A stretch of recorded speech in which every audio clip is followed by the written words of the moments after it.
સમાચાર વડદલા ગામે ગાંજાની ખેતી ઝડપાઈ છે। ખેતરમાં હાલમાં મુખ્યમંત્રી સંબોધન કરી રહ્યા છે। સીધા રહ્યા છીએ। છોકરાઓને એટલી ખબર પડી ગઈ કે હવે પૂરું થવાનું।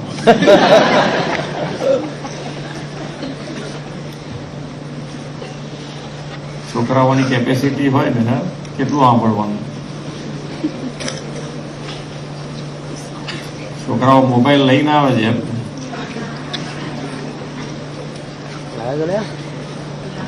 સ્કૂલમાં એલાવ અંદર ક્લાસમાં એલાવ કરો છો તમે?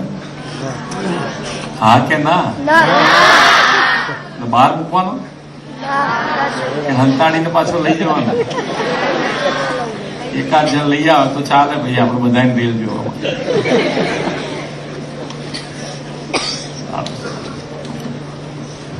ટાઈમ નક્કી કરવો પડે। આમાં શું છે કે આ બધી વસ્તુ 24 કલાક ચાલે, પણ આપણે ટાઈમ નક્કી કરવાનો કે ભાઈ 1 કલાક તો 1 કલાક, અડધો કલાક તો અડધો કલાક, 10 મિનિટ તો 10 મિનિટ। તમારે જે નક્કી કરવો તમારી રીતે મમ્મી પપ્પા સાથે બેસીને નક્કી કરવાનો કે આટલો ટાઈમ એટલે એટલો ટાઈમ મૂકી દેવાનો ફટ લઈ। નહીં તો આમાં તો તમને બીજું કશું મગજ નહીં દોડે, આમાં જ જીવ આયા કરે પછી। કારણ કે આ તો ચાલ્યા જ કરે, તમે જેમ ખેંચ્યા કરો એમ આયા જ કરે, આયા જ કરે। કરશો ને નક્કી? સાયન્સમાં ભણવાનું છે ને, અમારે હજુ વધારે સ્કોલરશીપ આપવી છે, પણ તમે સાયન્સ લો તો ને।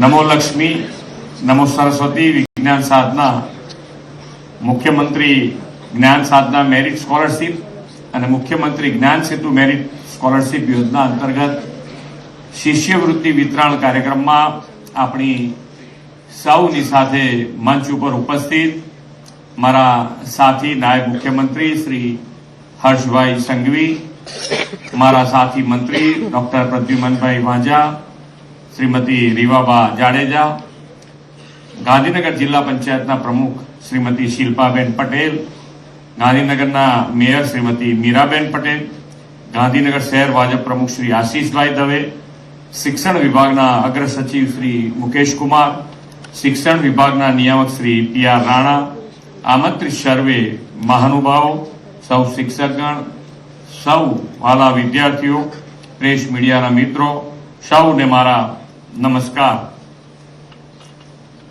વિશ્વ નેતા અને દેશના યશસ્વી વડાપ્રધાન શ્રી નરેન્દ્રભાઈ મોદીએ બેટી પઢાઓ અભિયાનથી દેશમાં દીકરીઓના ભણતરને ખૂબ મોટો વેગ આપ્યો છે। મોદી સાહેબે ગુજરાતમાં તેમના મુખ્યમંત્રી કાર્યકાળ દરમિયાન રાજ્યની દીકરીઓના અભ્યાસ માટે પરિશ્રમની પરાકાષ્ઠા સર્જી હતી। 2001માં ગુજરાતનું સેવાદાયિત્વ તેમણે સંભાળ્યું ત્યારે અનેક સમસ્યાઓ હતી। દીકરીઓનું શાળા છોડી જવું તે સમયે ખૂબ વધારે હતું અને કન્યા સાક્ષરતા પણ ખૂબ ઓછી હતી। તેમણે કન્યા કેળવણી, શાળા પ્રવેશોત્સવ કાર્યક્રમ શરૂ કર્યો। તેઓ ગામે ગામ જઈને દીકરીઓના ભણતર માટે પરિવાર પાસે ભિક્ષા માંગતા। કોઈ રાજ્યના મુખ્યમંત્રી પોતે ગામે ગામ જઈને દીકરીઓના ભણતર માટેનો સેવા યજ્ઞ ઉપાડે તેનો દાખલો મોદી સાહેબે દેશમાં બેસાડ્યો। એટલું જ નહીં, મુખ્યમંત્રી તરીકે તેમણે મળતી ભેટ સોગાદોની હરાજી કરીને એની જે રકમ આવે તે કન્યા કેળવણી માટે આપવાની નવી પરંપરા ઊભી કરી। આ બધાના પરિણામે લોકોમાં પણ દીકરીઓને શાળાએ મોકલવાની જાગૃતતા વધી। શાળા પ્રવેશોત્સવ, કન્યા કેળવણી મહોત્સવની સફળતાના પગલે દીકરીઓનો ડ્રોપ આઉટ રેટ જે 37% હતો તે ઘટીને 2% જેટલો નીચે આવી ગયો છે। આપણે પણ તેમના દિશા દર્શનમાં રાજ્યમાં કન્યા શિક્ષણને વધુ પ્રોત્સાહન મળે અને કન્યાઓનું શાળામાં 100% નામાંકન થાય તેવા ઉદ્દેશથી નમો લક્ષ્મી યોજના અને નમો સરસ્વતી વિજ્ઞાન સાધના યોજનાઓ શરૂ કરી છે। પ્રાથમિક શિક્ષણ પૂર્ણ કર્યા પછી બધી દીકરીઓ માધ્યમિક અને ઉચ્ચ માધ્યમિક શિક્ષણ પર સફળતાપૂર્વક પૂર્ણ કરે તેની ચિંતા કરીને આ યોજના શરૂ કરી છે। દીકરા અને દીકરીઓએ વિજ્ઞાન પ્રવાહનો અભ્યાસ આર્થિક અગવડના કારણે છોડવો ન પડે તે માટે આપણે નમો સરસ્વતી વિજ્ઞાન સાધના યોજના પણ શરૂ કરી છે. દીકરીઓને તો નમો લક્ષ્મી અને નમો સરસ્વતી વિજ્ઞાન સાધના યોજનાનો બેવડો લાભ મળે છે. આપણે યોજનાના લાભ સીધા જ તેમના ખાતામાં મળે અને સેચ્યુરેશન લેવલ સિદ્ધ થાય તેવો ટ્રાન્સપરન્ટ અભિગમ અપનાવ્યો છે. આદરણીય શ્રી નરેન્દ્રભાઈ મોદીના નેતૃત્વ અને માર્ગદર્શનમાં છેલ્લા 2.5 દાયકામાં રાજ્યમાં શિક્ષણ ક્ષેત્રે ખૂબ મોટો બદલાવ આવ્યો છે. એક સમયે ગામમાં વિજ્ઞાન પ્રવાહની શાળાઓની સંખ્યા નહીવત હતી. આજે વિજ્ઞાન પ્રવાહની 2834 શાળાઓ થઈ ગઈ છે. 2001માં 775 કોલેજો હતી. આજે ગુજરાતમાં 3200થી વધુ કોલેજો વિદ્યાર્થીઓના ઘડતરનું કાર્ય કરી રહી છે. ધોરણ 12માં વિજ્ઞાન પ્રવાહ પછી એન્જિનિયરિંગમાં અભ્યાસ માટે જવું હોય તો માત્ર 139 કોલેજ હતી, જે આજે એન્જિનિયરિંગ કોલેજોની સંખ્યા પણ 288 પહોંચી છે. ગુજરાતમાં શ્રી નરેન્દ્રભાઈએ મુખ્યમંત્રી તરીકે સેવા દાયિત્વ સંભાળ્યું ત્યારે મેડિકલ સીટો 1175 હતી, જે આજે વધીને 7000થી પણ વધુ ડોક્ટરોની સીટ થઈ છે. મેડિકલમાં અભ્યાસ કરતી દીકરીઓને આર્થિક મદદ મળે તે માટે મુખ્યમંત્રી કન્યા કેળવણી નિધિ યોજનામાંથી અત્યાર સુધીમાં રાજ્યની 24000થી વધુ દીકરીઓને સહાય આપવામાં આવી છે. કેજી થી પીજી સુધીનું શિક્ષણ આપણા બાળકોને સરળતાએ મળે તેવી વડાપ્રધાનશ્રીની નેમ આપણે પાર પાડી છે. એ દિશામાં આજે 13 લાખથી વધુ વિદ્યાર્થીઓને રૂપિયા 370 કરોડ ઉપરાંતની સહાય આપી છે. વડાપ્રધાન શ્રી મોદી સાહેબે વિકસિત ભારત આત્મનિર્ભર ભારત 2047નો સંકલ્પ કર્યો છે. કોઈ પણ રાષ્ટ્ર કે રાજ્યના વિકાસનો પાયો શિક્ષણ છે. વિકસિત ગુજરાત, આત્મનિર્ભર ગુજરાતથી વિકસિત ભારત માટે આપણે વિદ્યાર્થીઓને જ્ઞાન સમૃદ્ધ કરવાની સામાજિક જવાબદારી નિભાવીએ. વિદ્યાર્થીઓમાં શિક્ષણ સાથે સ્વદેશી અભિમાન પણ જગાવીએ. એ જ અપેક્ષા સાથે વિરમું છું. ભારત માતા કી જય. વંદે માતરમ. જય જય ગરવી. ખૂબ ખૂબ આભાર ગુજરાત રાજ્યના માનનીય મુખ્યમંત્રી શ્રીમાન ભૂપેન્દ્રભાઈ પટેલ સાહેબ, આપના માહિતીસભર ને ઉજાસભર સંબોધન માટે ફરી એકવાર તાળીઓની ગૂંજ સાથે આભાર વ્યક્ત કરીએ છીએ. અને હવે શિક્ષણ વિભાગ ગુજરાત સરકારની આ મહત્વકાંક્ષી યોજનાઓના કાર્યક્રમનું વિધિવત રીતે આપણે સમાપન કરીએ છીએ. આભાર વ્યક્ત કરું છું ગુજરાત રાજ્યના માનનીય મુખ્યમંત્રી શ્રીનો તાળીઓના ખૂબ ગુંજારવ સાથે.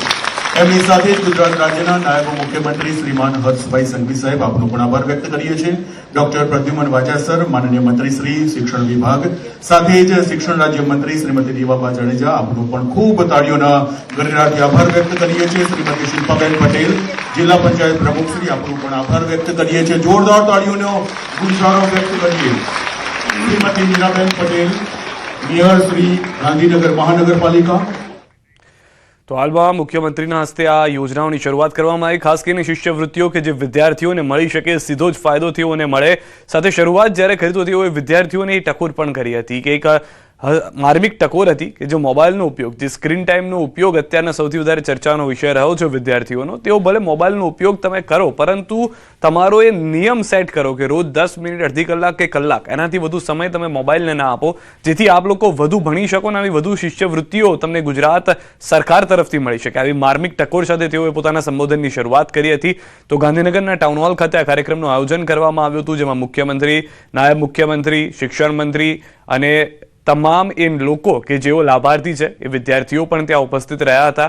અને હવેથી આ નવી જે શિષ્યવૃત્તિ છે તેના વિતરણ કાર્યક્રમની અંદર શરૂઆત થતાં જ એ સ્પષ્ટ થઈ ચૂક્યું છે કે જે પણ વિદ્યાર્થીઓ આર્થિક રીતે આગળ ભણવા માંગે છે પરંતુ તેઓને સહાય નથી મળતી, આર્થિક કમી આવી રહી છે, તેઓને વધુ મજબૂત કરવામાં આવશે. ગુજરાત સરકાર તરફથી નમો લક્ષ્મી યોજના અંતર્ગત આ શરૂઆત કરી દેખાડવામાં આવી છે, જે પ્રધાનમંત્રી નરેન્દ્ર મોદીનું વિઝન છે કે ભણે ગુજરાત વધે ગુજરાત, તેને જ આગળ ધપાવવામાં આવી રહ્યું છે. અને હવે તેના ભાગરૂપે આ વિદ્યાર્થીઓને પણ આપ દ્રશ્યોમાં જોઈ રહ્યા છો, જેમાંથી કેટલાક વિદ્યાર્થીઓને આ શિષ્યવૃત્તિનો લાભ એ તેમના ભણતરમાં આગળના સમયમાં વધુ લાભદાયી થાય તે માટેના પ્રયાસ ગુજરાત સરકાર તરફથી કરવામાં આવી રહ્યા છે. તો વિદ્યાર્થીઓને રાજ્ય સરકારની આ ભેટ કે જેમાં ખુદ મુખ્યમંત્રી, નાયબ મુખ્યમંત્રી ઉપસ્થિત રહ્યા હતા, શિક્ષણ મંત્રી પણ તેમની સાથે જોવા મળ્યા, રીવાબા જાડેજા રાજ્ય કક્ષાના શિક્ષણ મંત્રી પણ ઉપસ્થિત રહ્યા હતા. અને તમામ લોકોનો એક જ અભિગમ રહ્યો છે કે સરકાર ઈચ્છે છે કે વધુમાં વધુ લોકોને શિષ્યવૃત્તિ મળે, વિદ્યાર્થીઓ વધુને વધુ આગળ વધતા જાય, ગુજરાતનું દેશનું નામ વિશ્વ ફલક પર વધુ સન્માન સાથે લેવામાં આવે તે માટેના પ્રયત્ન વિદ્યાર્થીઓ કરે તેવી પણ